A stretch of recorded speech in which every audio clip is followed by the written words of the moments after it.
Nós podemos dar um exemplo palpável, um exemplo vivo. É desenvolvimento que o Piscabon está seguindo o último, nós pensamos que nós tem 5 anos a existir, mas seguro o último 2 anos para 3 anos aqui, nós demonstramos que nós estamos trabalhando junto com o World Nature Fonds.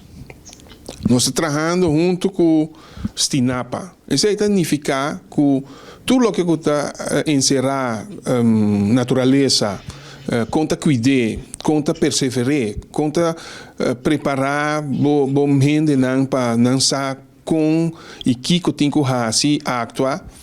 Sim, nós demonstrar que nós também nós tínhamos na pecho.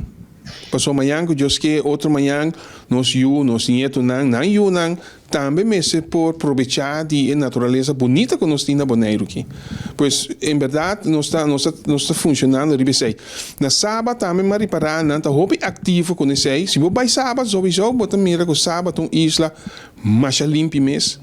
E não está hobby consciente over de como está cuida, como está actua, como está viva de natureza e com natureza. E para pesqueria e natureza é duas coisas que também mão de mão. Então nós na Bonaire que ainda nós não tem é parte é bom dominar, mas nós está trabalhando duro de baixo.